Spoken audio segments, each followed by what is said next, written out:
नहमदुहु व नसल्ली अला रसूलिल करीम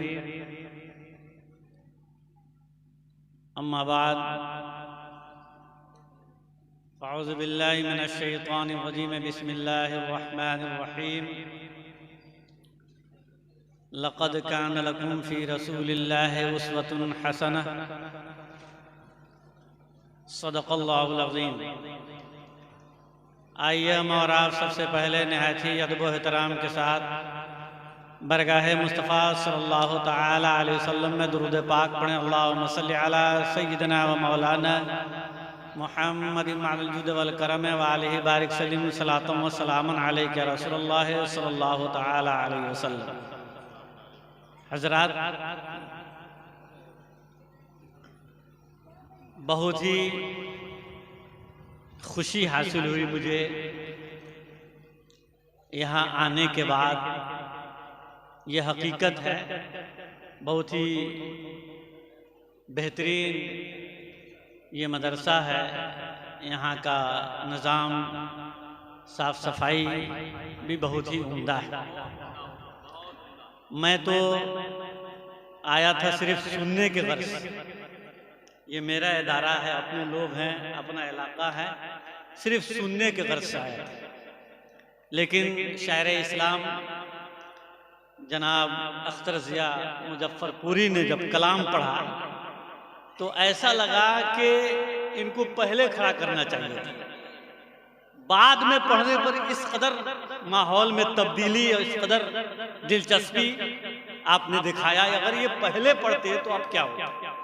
खैर, इन्होंने बहुत ही उम्दा, बहुत ही बेहतर कलाम पेश किया जामिया के ताल्लुक से, और बानिए जामिया मौलाना असगुल कादरी साहब के ताल्लुक से बहुत ही बेहतरीन कलाम पेश किया।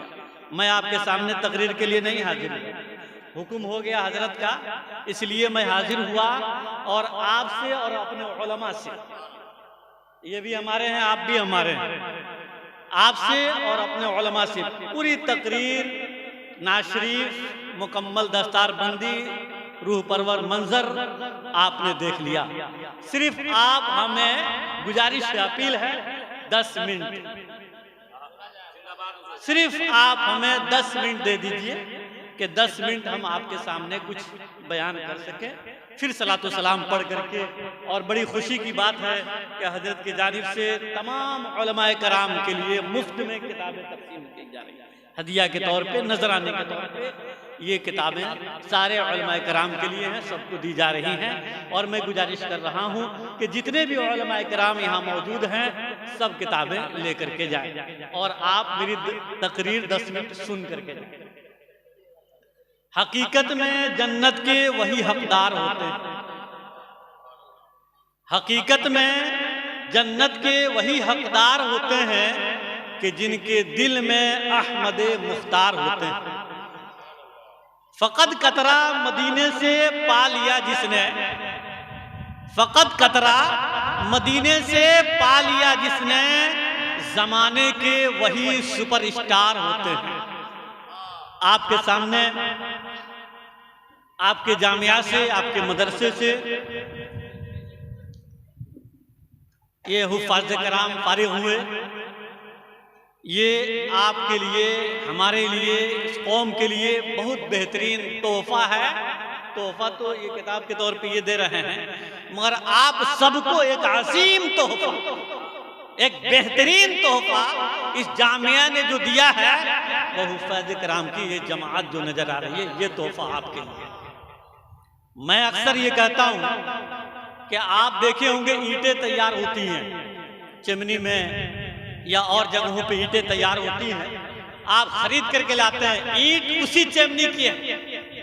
एक टाली जनाब अख्तर ज़िया साहब लेकर के गए, शायर इस्लाम, और एक टाली मैं लेकर गए। इन्होंने अपने घर में लगा दिया और हमने मदरसे में लगा दिया, या किसी ने भी अपने घर में लगाया, किसी ने मदरसे में लगाया। ईंट उसी चिमनी की है, मगर जो घर में ईंट लगी है उसकी वो इज्जत नहीं है।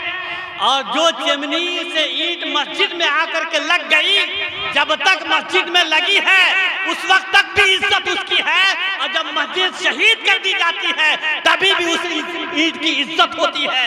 आपके पास 4 बच्चे हैं, किसी को डॉक्टर बना दिया, किसी को इंजीनियर बना दिया, किसी को कुछ और बना दिया, उसकी इज्जत उतनी नहीं होगी अगर आपने 4 बच्चों में से एक हाफिज कुरान बना दिया जितनी इज्जत उसकी होगी।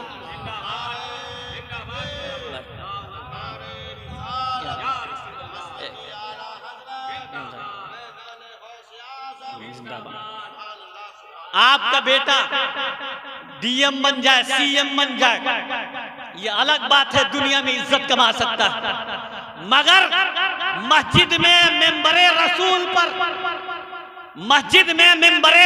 पर पैगाम लेकर के जाए। मेंबरे रसूल पर कोई डीएम नहीं बैठ सकता, कोई डॉक्टर नहीं बैठ सकता है, कोई मास्टर नहीं बैठ सकता है। और आपने आलिम दीन बना दिया, हाफिज कुरान बना दिया, कारी कुरान बना दिया, तो वो बच्चा मेंबर रसूल पर बैठने का शर्फ हासिल करेगा, कोई डीएम और सीएम हासिल नहीं कर सकता। कितना बड़ा मकाम है, आप इससे अंदाजा लगा सकते हैं। एक बात और मैं आपको बता करके गुजर जाऊं, आप गौर से सुनिए, मैंने आपसे जो वक्त लिया उसी के हिसाब से मैं अपनी बात खत्म करूंगा। वो पैगाम यह है कि एक बुजुर्ग है, वो चौराहे पे जाते हैं, अभी आपने तकरीर सुना जाते अल्लामा सैफुल्लाह अलीमी साहब के हवाले से, चौराहे पे, दिल्ली की सरजमीन पे चौराहे पे खड़े होते हैं। आप भी सुन करके जाइए, याद करके जाइए। और चौराहे पे खड़े होकर के सिर्फ मुस्कुराते हैं, बोलते नहीं हैं, सिर्फ मुस्कुराते हैं। और जब उनकी मुस्कुराहट को लोग देखते हैं, सब कलमा पढ़ के मुसलमान हो जाते हैं। जो भी मुस्कुराहट देखता है कलमा पढ़ता मुसलमान हो जाता। अपने घर में आए, कहा अम्मी आज मैंने इतने लोगों को मुस्कुरा करके अपना चेहरा दिखाया, लोग कलमा पढ़ के मुसलमान हो गए। अम्मी का बहुत अच्छी बात। शहर में प्रोपेगेंडा फैल गया कि ये जादूगर है। मुख्तसर अम्मी से आकर के कहा, अम्मी जान लोगों ने मुझे जादूगर कहा। कहा बेटा खुश हो जा, नबी के सुन्नत पे अमल हो गया। सरकार को भी लोगों ने जादूगर कहा था। एक रोज उन पर केस हो गया, मुकदमा हुआ, जेल में गए, जज के सामने खड़े हुए कटहरे में, मुस्कुरा करके जज को देखा, जज हाथ जोड़ करके खड़ा हो गया, हुजूर गलती हो गई, मुझे भी कलमा पढ़ाइए, मुसलमान बनाई। वकील के तरफ देखा, वकील भी हाथ जोड़ करके खड़ा हो गया, कहा मुझे भी कलमा पढ़ाइए, मुसलमान बनाई। जिन लोगों ने मुकदमा किया था वो लोग भी हाथ जोड़ कर खड़े हो गए, कहा हमें भी कलमा पढ़ाइए, मुसलमान बनाइए।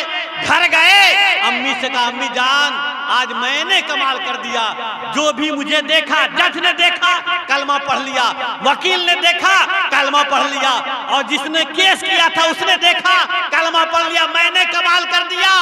माँ ने कहा बेटा ये तेरा कमाल नहीं है, ये मेरा कमाल है, ये तेरा कमाल नहीं है, ये मेरा कमाल है।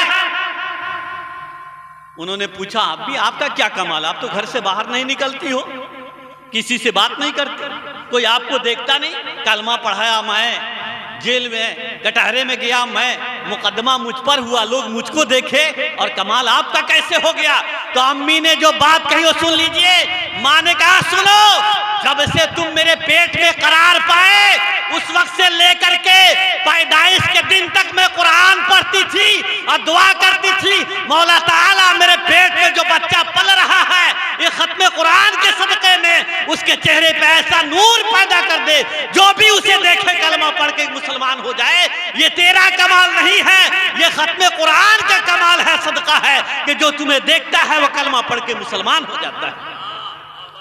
आपको एक बात और मैं बताऊं, हैते फातिमा ज़हरा से पूछा गया, आज लोग कहते हैं अरे जब गाना सुन करके बच्चा पैदा करेगी तो नचनिया बजनिया नहीं होगा तो हाफिज कुरान होगा, ऑर्केस्ट्रा देख करके बच्चा पैदा करोगी तो कैसा बच्चा होगा आप समझ सकते हैं, वो किस तरह से दुनिया गुजारेगा, किस किरदार और अखलाक का मालिक होगा आप खुद समझ सकते हैं। एक बच्चे को मदरसे में दाखिला हुआ, उस बच्चे का नाम आज भी दुनिया जानती, जिनको हम हजरत बुख्तियार काकी रहमतुल्लाह ताला अलैह के नाम से जानते हैं। जब वो अपने उस्ताद के पास गए तो उस्ताद ने कहा पढ़ो बिस्मिल्लाहिर्रहमानिर्रहीम औज़ु बिल्लाहि मिनश शैतानिर रजीम, इससे पढ़ा दिया। कहा पढ़ो अल्हम्दुलिल्लाह रब्बिल आलमीन, खामोश। कहा पढ़ना, पढ़ते क्यों नहीं आ रहा, मुश्किल है। कहा हुजूर यहाँ से नहीं, पहला दिन है मदरसे में, यहाँ से नहीं, सुबहानल्लज़ी असरा बिअब्दिही से पढ़ेंगे। तो उस्ताद हैरत में पूछते हैं अरे ये 14 पारा कौन पढ़ेगा? तो कहते हैं कि सुनिए 14 पारा मेरे अम्मी को याद था, इसलिए मैं भी याद करके आया हूँ। अगर पूरा कुरान मेरी माँ को याद होता तो मैं पूरा कुरान याद करके आया होता। जब माँ ऐसी होती है तो बच्चे भी ऐसे होते हैं। तो हैते फातिमा ज़हरा से पूछा गया आप कुरान कैसे पढ़ती हैं? तो फरमाती हैं कि मैं बैठ करके सिर्फ कुरान नहीं पढ़ती, अब तो जाता आजकल होता नहीं है, वो जाता उस जमाने में चलता था चक्की पीसने के लिए, आटा पीसने के लिए वो जाता चक्की। वो कहती है कि मैं जब गेहूं का दाना उसमें डालती और जब चक्की चलाती कुरान पढ़ना शुरू कर देती और आटा पूरा तैयार होता, मैं पूरा कुरान पढ़ लेती। उनके शौहर से पूछा गया, हज़रत अली से पूछा गया आप कुरान कैसे पढ़ते हैं?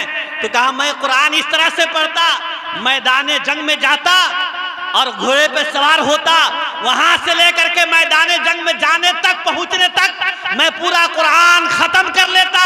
मैंने सीना ठोक करके कहा सुनो, जब माँ ऐसे कुरान पढ़ती है और बाप हज़रत अली ऐसे कुरान पढ़ते हैं तो हज़रत इमाम हुसैन लड़के, उनके घर वाले हज़रत इमाम हुसैन करबला के मैदान में सर कटवाने के बाद भी सर नेज़े पर है कुरान पढ़ता हुआ नजर आता है। ये इमाम हुसैन है, उनके कैरेक्टर और ये किरदार का आलम, ये कुरान पढ़ने का समरा है कि वो कुरान कैसे पढ़ते हैं। तलवारों के साए में कुरान पढ़ते हैं, भूखे प्यासे रहते हैं कुरान पढ़ते हैं। हम इंजीनियर बना रहे हैं, डॉक्टर बना रहे हैं, मास्टर बना रहे हैं, सब बना रहे हैं। अरे 18 घंटे आप दुनियादारी में गुजार रहे हैं, कम से कम आप 8 मिनट 10 मिनट तो आप दीनदारी में गुजार करके दिखाइए, एक कदम तो आप बढ़ाइए। आखिरी बात बयान करके मैं अपनी बात को खत्म करूं, दुरूद पाक पढ़िए। अल्लाहुम्मा सल्ली अला सय्यिदना मौलाना मुहम्मद मौजूद वल करम व आलिहि बारिक सल्लिम सलातम व सलामन अलैका या रसूलुल्लाह सल्लल्लाहु तआला अलैहि वसल्लम। देखिए हम कहते हैं कि हम अल्लाह के बंदे हैं भी, हम अल्लाह के बंदे हैं भी, मगर इन उलमाए कराम की जानिब से एक बात मैं आपसे पूछना चाहता हूँ, आप भी जरा सोचिए और समझिए इसको। आज तो हमारे उलमा में भी एक बीमारी है, उलमा मतलब ये कि सही उलमा जो अच्छे हैं उनको मैं नहीं कर रहा। आज तो कुछ भी नहीं आता है, शिकायत नहीं कर रहा हूँ, कुछ भी नहीं आता है, हाफिज नहीं है, ये तो सब हाफिज बन करके यहाँ बैठे हुए हैं ना, हाफिज नहीं है। वो कहता है कि मैं हाफिज हूं, गलत है कि नहीं? कारी नहीं है, बड़ी काफ सीन और शीन में तमीज नहीं है, हुरूफे हलकी मालूम नहीं है, स्वाद अदा करने का ढंग नहीं है। कहता है कि मैं बहुत बड़ा कारी हूं। और समझ सकते हैं मैं क्या कर रहा हूं, हदीस पढ़ने की सलाहियत नहीं है, कह रहा है कि मैं आलिम हूं। आप इसको इस तरह से भी समझ लीजिए, अगर कोई किसान है, आप पूछे उससे है किसान हल चलाना आता है, कहेगा नहीं आता। तो कैसे किसान हो भाई? हल चलाना नहीं आता और किसान हो? खाद छींटने का ढंग नहीं है और किसान हो? हल चलाना नहीं आता, आप उसको किसान नहीं कहेंगे। डॉक्टर है, दवा लिखने का ढंग नहीं है, आप उसको डॉक्टर नहीं कर सकते, मजाक हो जाएगा। इंजीनियर है, नक्शा बनाने का ढंग नहीं हो, इंजीनियर नहीं हो सकता। मुसन्निफ आप कह रहे हैं, कोई किताब नहीं लिखा, मुसन्निफ कैसे हो सकता? इसी तरह से किसी ने तहकीक नहीं किया, तखस्सुस फिल फिक्र नहीं किया, उसको आप मुफ्ती नहीं कह सकते। पूरा कुरान याद नहीं किया, उसे हाफिज नहीं कह सकते हैं। मैं कह रहा हूं सुनिए, बगैर हिफ्ज किए हुए, बगैर कुरान याद किए हुए हाफिज नहीं हो सकता है। बगैर डॉक्टरी पढ़े हुए डॉक्टर नहीं कह सकते हैं। बगैर इंजीनियर पढ़े हुए इंजीनियर नहीं है तो इंजीनियर नहीं हो सकता है। और बगैर किसान, बगैर खेती के किसान नहीं हो सकता है, खेती नहीं आता है तो। और उसके बाद से आप देखें, आपको मैं बता दूं कि जब तक आपके अंदर बंदगी ना आए, आप बंदे कैसे हो सकते हैं? मुकम्मल तौर पे आप बंदे भी नहीं हो सकते जब तक बंदगी ना आ जाए। इसलिए आप पहले बंदा तो बन करके दिखाइए, अल्लाह का बंदा तो बन जाइए। आप देखें हम मुसलमान हैं, हमको किस तरह से जिंदगी गुजारनी चाहिए। अभी तो मैं ख़त्म करने वाला था मगर हुक्म हुआ तो थोड़ा बढ़ा देता हूँ। एक अखलाक की बात मैं बताऊं, आज लोग इमामत करने जाते हैं, हम भी मौलाना, मैं अपने ऊपर भी लेता हूँ, मुझसे भी कोई गलती हो जाए तो मैं भी मुजरिम हूँ। शरीयत में किसी के साथ समझौता नहीं, शरीयत में किसी के साथ समझौता नहीं, मुझसे भी गलती हुई मेरी भी पकड़ हो जाएगी। एक इमाम साहब है, कहीं कहीं तो इमाम को देखा गया है कि गांव में लड़ा देते हैं, दो जमात हो जाती है। कई जगह मैं गया, एक ऊपर पढ़ रहे हैं एक नीचे, मसलक के एतबार से भी दोनों एक ही हैं तभी भी ऊपर नीचे। अब मसलक एक नहीं है तब तो कोई बात नहीं, वो अलग पढ़ेगा ही। इस तरह से इख्तलाफ इंतशार में हम पड़े हुए हैं। एक इमाम साहब थे, बड़े इमाम, बुजुर्ग, इमाम हुसैन को भी इमाम कहते हैं। आज तो इमामत भी मत पूछिए, इसको लोगों ने तमाशा बना दिया, बहुत बड़ा मकाम है इमाम। एक इमाम साहब एक बस्ती में गए, छोटी मस्जिद है, आखिरी बात छोटी मस्जिद है, उसमें गए तो लोगों से पूछा, गांव के लोगों से कि भाई छोटी मस्जिद है, इसको शहीद करके कुछ बड़ा बना दिया जाए, बड़ी मस्जिद हो जाए। तो लोगों ने कहा कि ये दूसरे की ज़मीन है, गैर मुस्लिम की। मैं किसी पर तनकीद नहीं, मैं अखलाक की बात बता रहा हूँ, आप घबराएंगे नहीं, पूरी बात सुनेंगे तो समझ जाएंगे। गैर मुस्लिम की ज़मीन है, वो देने के लिए तैयार नहीं है। तो मौलाना साहब ने कहा कि ठीक है, मैं जाकर के उसे मांगता हूँ। अरे नहीं देगा तो मारेगा नहीं ना हमें, अरे गैर मुस्लिम की ज़मीन है, नहीं देगा तो हमें तो मारेगा नहीं, हमको बांध करके तो नहीं रखेगा, सवाब तो मिल जाएगा हमें जाने का, उससे बोलने का, उससे कहने का। तो लोगों ने कहा नहीं मानते हैं तो जाइए। उस जमाने में शहर में पहुंचे, बस में बैठे, अब तो स्कॉर्पियो वगैरह का ज़माना है, बस में बैठे, बस का भी ज़माना है। और बैठने के बाद उसके पास, गैर मुस्लिम के पास, शहर में बड़ी हवेली है, ज़मींदारी है, बहुत बड़ा आदमी है, वो राजा उस वक्त का। उसके पास जा रहे हैं कि मैं मस्जिद के लिए ज़मीन, अल्लाह ताला अगर नीयत सही हो ना तो अल्लाह ताला अता कर देता है, रास्ता हमवार कर देता है। अगर नीयत सही नहीं हो तो कामयाब नहीं हो सकते, किसी भी लाइन में, किसी भी मामले में आप कामयाब नहीं हो सकते। ये तारीख रही। वो गए, रास्ते में बस खुली, एक लड़की गैर मुस्लिम उस बस में सवार हुई। बस में तो 30-40 जितने भी आदमी हो सवार हुई। उसका पैसा किसी ने मार लिया, उस लड़की का पैसा किसी ने मार लिया, पर्स किसी ने मार लिया। बच्ची है, नौजवान है। कंडक्टर ने कहा पैसा दो भाई, किराया दो, उसका तो काम है किराया मांगना। तो उस लड़की ने कहा कि पैसा किसी ने मार लिया, मैं फला की लड़की हूँ। कंडक्टर कहता मैं तुम्हारे बाप को नहीं जानता, मुझे पैसा चाहिए, मुझे हिसाब देना है। लड़की घबरा गई, सुनसान रास्ता है, कुछ नहीं है, और बस का कंडक्टर कह रहा है कि बस रुकवा करके यहीं उतार देंगे, पैसा नहीं दोगे। लड़की घबराई, बहुत कुछ समझाया, नहीं बस को रुकवा दिया। मौलाना उसमें बैठे हुए थे। देखिए अल्लाह की कुदरत, देखिए नीयत सही होनी चाहिए, कुछ नहीं, वो गैर मुस्लिम और जात बिरादरी कुछ पूछते नहीं है, इंसानियत के नाते। क्या हुआ बेटी?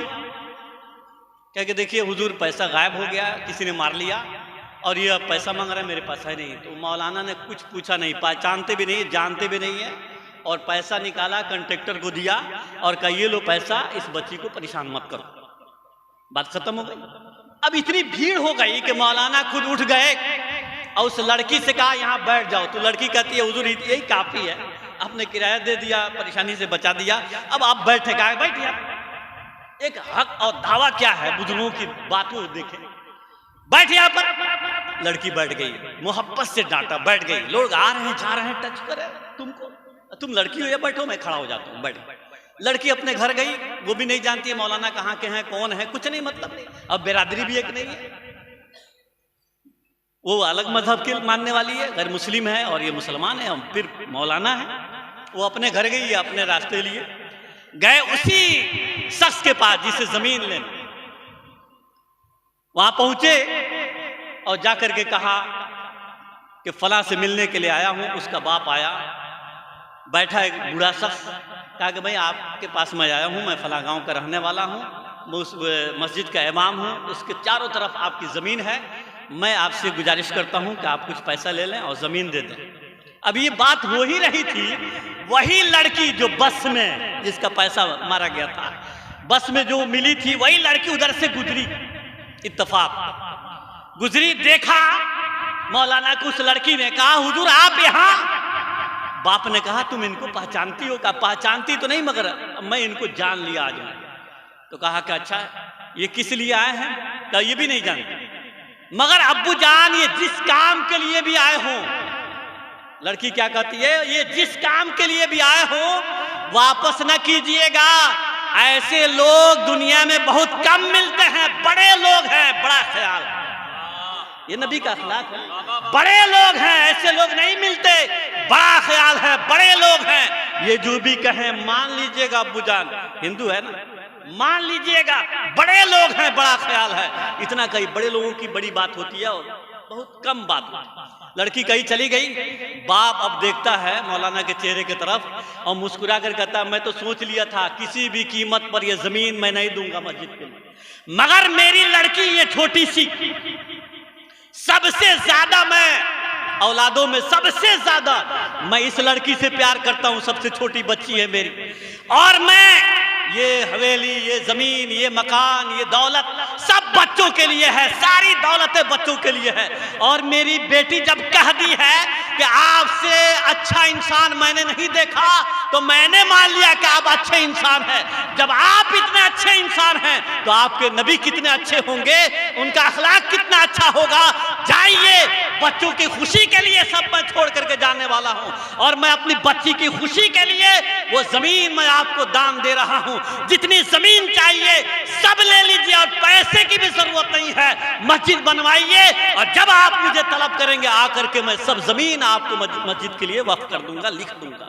ये नबी का अखलाक था जो उन्होंने सीख करके उस पर अमल कर लिया, तो अल्लाह ताला ने एक गैर मुस्लिम के दिल में भी वो बात पैदा कर दी कि मस्जिद के लिए जमीन दूसरे से दिलवा दिया, और उन्होंने खुश होकर के दिया, मांगा नहीं, पैसा नहीं दिया। तो औरंगजेब अलैहिर्रहमान ने भी ऐसा इंसाफ किया था बनारस की सरजमीन पर कि शकुंतला नाम की एक लड़की ने कहा था ये मेरा मुंह बोला बाप है, अगर यहाँ पर नमाज पढ़ लिया है तो अब्बू जान अब यहाँ पर कोई काम नहीं होगा, आप नमाज पढ़ें या ना पढ़ें, मैं नमाज पढ़ूं या ना पढ़ूं, मेरा मुंह बोला बाप जहाँ पर नमाज पढ़ लिया है वहां पर मस्जिद बनेगी। जब हम मुसलमान बनकर जिंदगी गुजारा करते थे तो गैर भी हमारा एहतराम किया करते थे। आज भी अगर हम और आप सच्चे पक्के मुसलमान हो जाएं तो कल भी हमारी इज्जत थी, आज भी हमारी इज्जत होगी। शर्त यह है कि हम मुसलमान तो कम से कम पक्के सच्चे मुसलमान तो हो जाए, कलमा पढ़ने का हक तो अदा करें। हजरत रसूल अकरम सल्लल्लाहु ताला अलैहि वसल्लम का जमाना है, सबसे बड़ा पहलवान जिसको हम और आप रुकाना कहते हैं, उसने चैलेंज किया तो सरकार उसको एक हाथ से पकड़ करके जमीन पर जब लेटाते हैं तो वो कहता है कि मुझसे बड़ा पहलवान पूरे अरब में कोई नहीं था, मैंने मान लिया कि आप अल्लाह के पैगंबर, अल्लाह के नबी हैं, और मैं कलमा पढ़ता हूं, मुसलमान होता हूं। दुनिया में आज मैंने देख लिया कि जो रूहानी ताकत है वो सबसे बड़ी ताकत कहलाती है, जिस्मानी ताकत उसके सामने कोई माना नहीं रखता। रूहानियत तो पैदा कीजिए। एक बात और मैं आपको बताऊं, सरकार मदीना सल्लल्लाहु ताला अलैहि वसल्लम के जमाने में एक शख्स ने आकर के कहा या रसूल अल्लाह मैं भूखा और प्यासा हूं, मुझे खिलाने के लिए खाने के लिए कुछ दे दिया जाए। सरकार मदीना सल्लल्लाहु ताला अलैहि वसल्लम के पेट पर पत्थर है, सरकार ने फरमाया जाओ फला के घर चले जाओ और जाकर के कहना मोहम्मद ने मुझे भेजा है। तो उस मुसलमान ने ये नहीं देखा मांगने वाला कौन है, बल्कि ये देखा कि किसके नाम पे मांग रहा है, सब कुछ दे दिया और कहा सरकार हमें उस लायक समझे हैं तब तो मेरे बरगाह में भेजा है, जितनी तबीयत चाहे, जितनी जरूरत हो, सिर्फ खाने के लिए नहीं, घर में रखने के लिए, पकाने के लिए, जिंदगी गुजारने के लिए लेकर के जाओ। अल्लाह ताला ने वो इज्जत बख्शी कि आज भी उनका नाम अजहर मिन शम्स से सूरज की तरह चमक रहा है। और कारून को भी अल्लाह ताला ने दौलत दिया था, कारून को जमीन में धंसा दिया, फखसफना बिहिल अर्द, वो जमीन में धंसा दिया गया। और आज भी हज़रत रहमान गनी का नाम सूरज की तरह चमक रहा है और क़यामत तक इन लोगों का नाम मेंबर पर पढ़ा जाएगा, लिया जाएगा और इज्जत के साथ क़यामत तक नाम लेते रहेंगे और क़यामत में भी उनका मकाम हम अपने आंखों से देखेंगे। इसलिए कि उन्होंने सरकार के नाम पर सब कुछ कुर्बान किया है, जान मान औलाद सब कुछ कुर्बान करके दिखाया है। एक बात आखिर में मैं कह करके सलातो सलाम पढ़ूं कि हम और आप नबी के चाहने वाले हैं, नबी के मानने वाले हैं। आज दुनिया की हालात, बच्चों की तहजीब को देखें, अदब को देखें। आज बच्चे माँ बाप की नाफरमानी कर रहे हैं, अपने का अदब नहीं कर रहे। आज आप मस्जिदों में वक्त नहीं दे रहे। मैंने एक जलसे में कहा था, बहुत ही यकीन के साथ कह रहा, मेरा ये तजर्बा है। मस्जिद में नमाज पढ़ने के लिए, मस्जिद में नमाज पढ़ने के लिए किसी भी मस्जिद में 150 आदमी आते हैं, 150 आदमी आते हैं। उसमें से अगर किसी से पूछा जाए सना याद है, आप बुरा ना मानेंगे, दुआ कुनूत याद है, अलहम शरीफ याद है, सुबहान रब्बियल आला कहने का ढंग है, सुबहान रब्बियल अज़ीम अदा करने का ढंग है। कितने मुसलमान हो जो मस्जिद में नमाज पढ़ने के लिए गए, वजू और गुस्ल की बात छोड़िए, फराइज वगैरह ये सब वजू में जो है, गुस्ल में है, उसको अलग रहने दीजिए। कितने मुसलमानों को ढंग है। मैं कहता हूँ अक्सर उसमें से निकलेंगे जो अपनी नमाज, जो अपने ऊपर, मेरा बाप मेरी नमाज नहीं पढ़ सकता, फर्ज जो है वो हम पढ़ेंगे। अपने बाप की नमाज हम नहीं पढ़ सकते, जो उनके ऊपर फर्ज है वो पढ़ेंगे, जो उनके ऊपर वाजिब है वो करेंगे, हज उन पर फर्ज है वो पढ़े, ज़कात उन पर है वो दे, अपनी नमाज वो पढ़े। हम अपनी नमाज पढ़ने के लायक नहीं है कि हम अपनी फर्ज को पढ़ सके, अपने फराइज को अदा कर सके। हम कैसे मुसलमान हैं जब नमाज पढ़ने का ढंग नहीं है, कुरान पढ़ने का ढंग नहीं है। बाप मर जाता है, मैंने देखा है, और बेटा जनाजा पढ़ने के लिए जा रहा है, उसको दुआए कुनूत याद नहीं है। मां सुनिए, वो बेटा होगा दुनियादार जिसको अपने बाप की जनाजा पढ़ने और पढ़ाने का ढंग नहीं है। मगर एक मुसलमान बच्चा अगर अपने बाप की नमाज जनाजा पढ़ने जा रहा है और उसके बाप ने मदरसे में दाखिला करा दिया है, तो सिर्फ दुआए कुनूत नहीं, दुआए मय्यत नहीं, अपने बाप का पूरा जनाजा भी पढ़ेगा और पूरा कुरान पढ़ करके अपने बाप के लिए दुआ करेगा, तो अल्लाह ताला खत्म कुरान के सदक़े में उसके बाप के खताओं को भी माफ करेगा और मैदान माशर में हाफिज कुरान के सर पे ऐसा ताज रखेगा कि अहले माशर पूछेंगे, ये ताज तुमने ऐसा कोई कमाल तो नहीं किया था, ये ताज कैसे पहन लिया जो सूरज की तरह चमक रहा है। तो बाप सीना ठोक करके कहेगा, मैंने कोई खास काम नहीं किया था, बस अपने बेटे को हाफिज कुरान बना दिया था। तो अल्लाह ताला ने ये एजाज, ये मकाम हमें अता फरमाया है। इसलिए आप अपने बच्चों को दीनी तालीम से आरास्ता करें। अल्लाह ताला से दुआ है, मौला ताला हम तमामी मुसलमानों को अपने हबीब के नक्शे कदम पे चलने की तौफीक अता फरमाए। वमा अलैना इल्ला अल बलाग। अस्सलामु अलैकुम।